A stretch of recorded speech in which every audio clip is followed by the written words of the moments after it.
Senhor, queridos. Deus abençoe a cada um. Deus nos abençoe nessa sexta-feira santa, do ápice dos acontecimentos, daquilo que Jesus iria fazer por nós e graças a Deus fez. Como ele mesmo disse, o plano de Deus foi cumprido, tudo se consumou. A sexta-feira santa, ela é o início da festa dos pães ázimos. A festa dos pães ázimos ou dos pães sem fermento, ela durava uma semana e começava exatamente no dia da Páscoa. Só que enquanto a Páscoa começava no sábado, na sexta-feira nossa, às 18 horas, e era apenas um dia, né? A festa dos pães ázimos, na verdade, ela durava uma semana, em que as pessoas eram colocados para elas, né? A liderança religiosa, judaica na época, e até hoje, coloca para eles que eles não devem comer nada, especialmente o pão fermentado, porque o fermento simboliza o pecado na vida das pessoas. Então, para lembrar o povo da necessidade da santidade, da santificação, é que isso se fazia. Tá? Isso foi a partir da celebração da saída do povo de Israel do Egito, em que o povo de Israel, na saída apressada, porque os egípcios, se antes tentaram segurá-los, de repente, após o evento da morte dos primogênitos, eles simplesmente deram urgência a colocar o povo de Israel para fora das fronteiras do país. Nesse ínterim, não deu tempo para que os pães fermentassem. Eles já tiveram que assar os pães e sair naquele primeiro momento, então, quando tivessem fome, comer pão sem fermento. Por isso, a festa dos pães ázimos, que celebra exatamente a saída de Israel do Egito, em que o primeiro dia da festa dos pães ázimos é o dia da Páscoa. Interessante que a época da Páscoa, né, ela ocorre no nosso mês de abril, mas é o primeiro mês do povo de Israel, o primeiro mês do ano, porque o calendário deles é lunar, o nosso é solar, tá? Então a partir nesse mês de Nissan, tá? Que coincide também com a colheita da cevada, tá? Então o início da colheita da cevada, esse alimento tão importante para Israel, foi o dia colocado como por Deus providenciou tudo isso, né, que fosse a celebração da Páscoa, e por causa disso o primeiro mês do ano, o mês mais importante para o povo de Israel, tá bom? Então os três evangelhos, tá? Os três sinóticos, eles colocam a maioria dos acontecimentos aqui da sexta-feira, tá? Inclusive a ordenação de Jesus para a celebração da ceia. É interessante notarmos que João silencia nessa parte, tá? Ele não contém essa ordem de Jesus para a celebração da ceia, embora ele fale a respeito do jantar.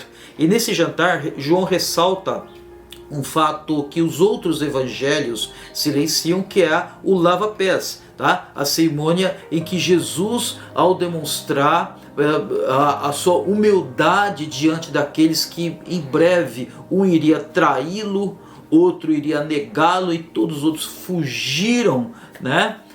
Fora o fato de que Pedro, Tiago e João não conseguiram vigiar com ele no jardim de Getsêmani, diante da extrema agonia que ele passou. Ele, num gesto de total humildade e amor, lavou os pés dos discípulos. E nessa atitude de lavar os pés dos discípulos, nós precisamos nos lembrar que todos eles, quando Jesus falou assim, eu vou lavar os pés de vocês, tudo isso para eles era também um sinal de Jesus, da salvação deles. Porque quando Pedro disse, o Senhor não me lavará os pés, ele fala para ele assim, que se eu não lavar, você não tem parte comigo. Tá? Então podemos perceber as atitudes de Jesus, que tem vínculo com a salvação se a pessoa se deixa envolver por aquilo que Jesus fez, por aquilo que Jesus mandou. Isto é, tudo aquilo que ele faz por nós demanda para nós recebermos também as nossas atitudes positivas em relação a isso. Um detalhe bastante importante a frisarmos é que João, o evangelista, ele ressalta que Judas estava na cerimônia do lava-pés e os pés dele foram lavados por Jesus. Quer dizer, para nós também atentarmos à obediência, não é somente naquilo que é exterior, mas interior. O interior de Judas já estava corrompido. Então a cerimônia do lava-pés, no caso de Judas, não deu certo. Exatamente porque ele já estava com o seu coração empedernido, o seu interior endurecido. Ele deixou Jesus lavar os pés dele, mas ele não se arrependeu e não houve mudança alguma. Algo que o Evangelho de João coloca para nós, e nenhum dos outros evangelistas nos sinóticos não falam nada, é a respeito dos extensos discursos que Jesus fez logo após o jantar, a cerimônia do lava-pés. Estou falando cerimônia, mas a atitude de Jesus de lavar os pés dos discípulos, e depois o jantar da Páscoa, da ceia do Senhor. Após isso, Judas ele sai, e justamente ele vai diretamente para entregar Jesus, tudo naquela mesma noite, e Jesus começa apenas com os 11 restantes, os discursos que João coloca nos seus, percebemos que ele se esmera por colocar nos seus detalhes. Então Jesus começa a dizer a respeito da partida dele, desse mundo, explicar que realmente ele iria embora, e mais se os discípulos o amassem, eles permaneceriam com ele e ele com os seus discípulos. E aí ele começa a colocar a respeito da vinda do Espírito Santo, que era necessário que ele subisse para que o Espírito fosse derramado, porque o Espírito Santo procede dele, do Filho. Então aí começamos a perceber mais uma vez, através dos discursos de Jesus, a deidade de Jesus como o Filho de Deus, Salvador, e a deidade também do Espírito Santo. Tá? Podemos perceber que a Bíblia começa a colocar a respeito da unicidade, da unidade das três pessoas da Trindade, né?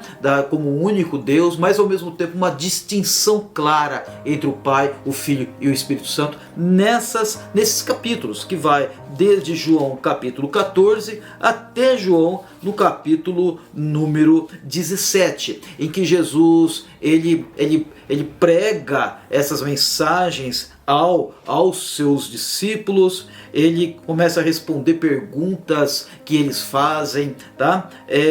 Perguntas pertinentes naquele momento. Ele começa a dizer a respeito sobre a unidade. Ele fala muito enfaticamente sobre a unidade dos discípulos, a unidade daqueles que o seguissem, que se tornaria a igreja, nós, a igreja. Ele fala da dependência que todos nós deveremos ter dele, como ele sendo a videira verdadeira e nós os ramos. Tá? Ele fala a respeito do mundo que iria rejeitar, oprimir, perseguir a igreja tanto quanto perseguiu a ele, Jesus. Tá? E então ele começa a dizer que fala um versículo bastante interessante, bastante legal. Eu gosto muito desse versículo 28 do capítulo 17. Vindo o Pai para o mundo, outra vez deixo o mundo e vou para o Pai, deixando essa distinção muito clara.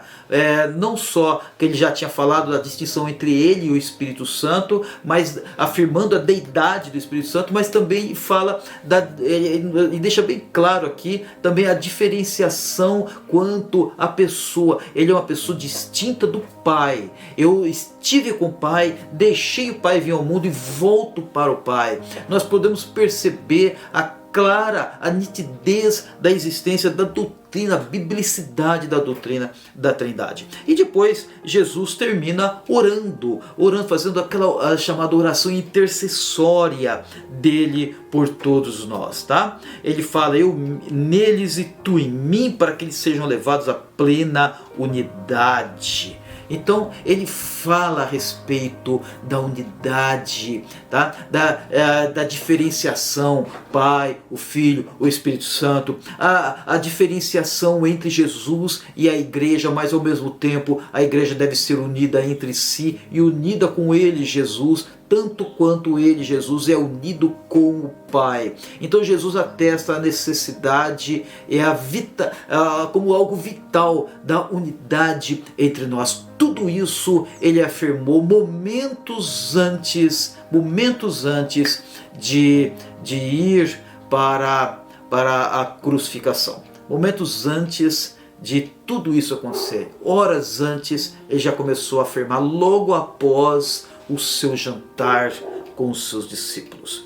A Bíblia diz em João capítulo 18, versículo 1, que a partir, tendo dito isso, ele saiu com os seus discípulos e foi em direção ao jardim do Getsemane, em que João não fala sobre ele, fala assim sobre ao outro lado do ribeiro de Cedron, né? Que era o divisor, né? Entre onde eles estavam, conforme eu falei, em Jerusalém. Eles atravessaram o ribeiro e foram em direção ao Getsemane. Mateus, Marcos e Lucas falam com detalhes isso. João já silencia, ele fala apenas que eles atravessaram o riacho. Mas foi a partir daí, em momentos depois, algumas poucas horas depois, que Jesus já foi preso por Judas.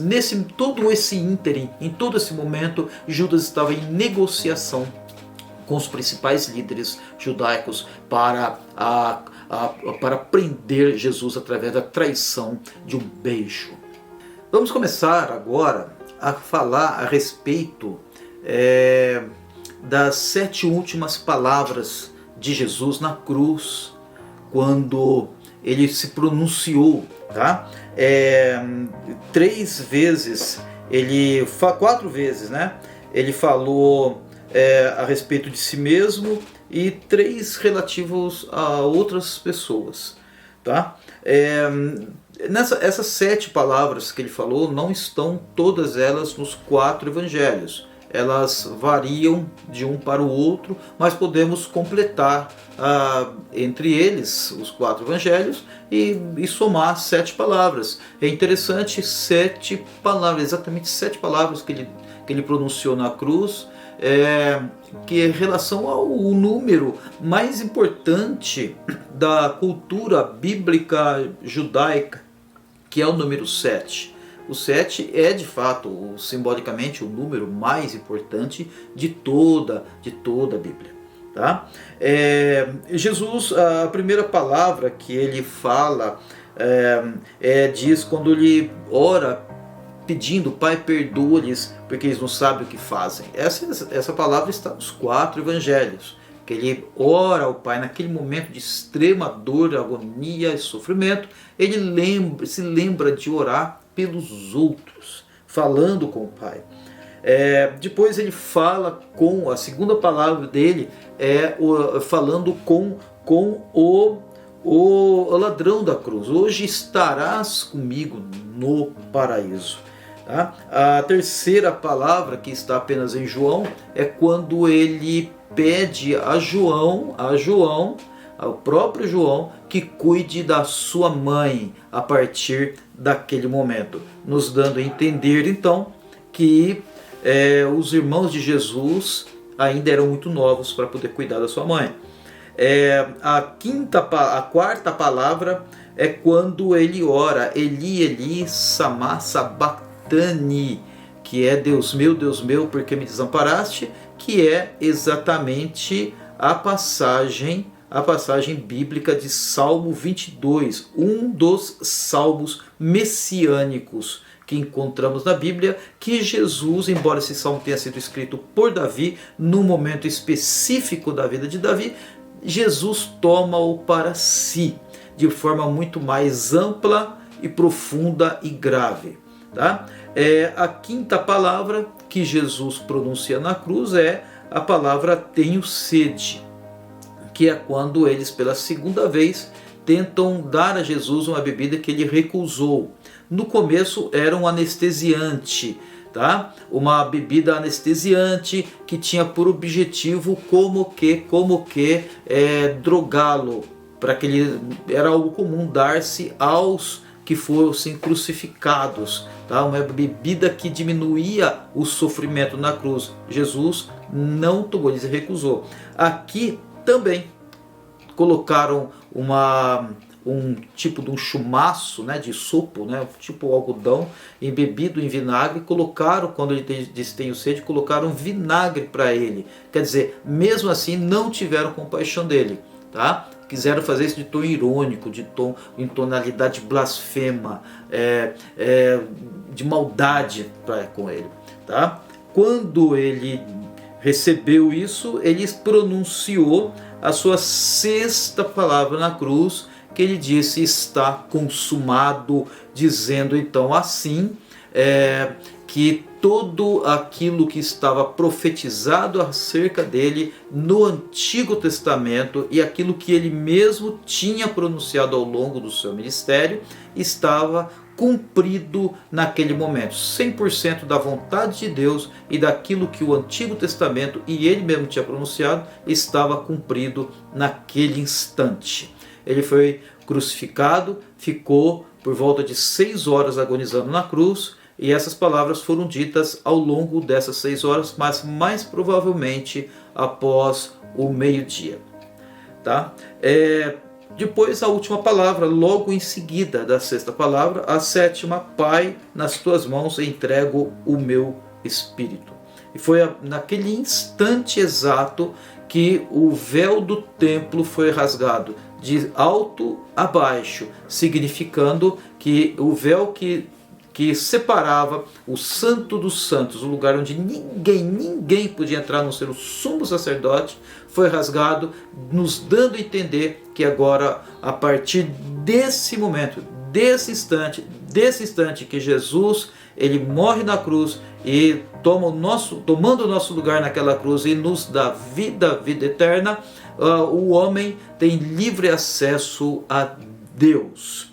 E ele entrega então a sua vida, e aí vemos uma profecia se cumprindo também, né, de Zacarias capítulo 12, versículo 10, em que fala que realmente aquele que era o filho do homem seria transpassado, verão aquele que transpassaram, tá? Aquele que foi transpassado. Zacarias deixa bem claro, esse capítulo 12 de Zacarias é o capítulo messiânico, que ele fala a respeito exatamente disso, tá? Então aí temos o cumprimento da nossa salvação, que se cumpriu no sexto dia de Jesus, na sexta-feira, em que Jesus entregou sua vida por nós pecadores. Agora, por meio da fé, porque ele fez totalmente a obra que deveria ser feita, foi ele quem fez. Agora, pela fé, nós aceitamos a sua obra na cruz, nos convertemos, somos salvos, nos arrependemos dos nossos pecados e cremos em Cristo, e somos então salvos para sempre através da graça, da fé, pela fé nele, naquilo que ele foi, é e sempre será, e do que fez naquela cruz por nós. Em Cristo temos salvação eterna e perdão dos nossos pecados. Essa é a mensagem da Sexta-feira Santa. Deus te abençoe.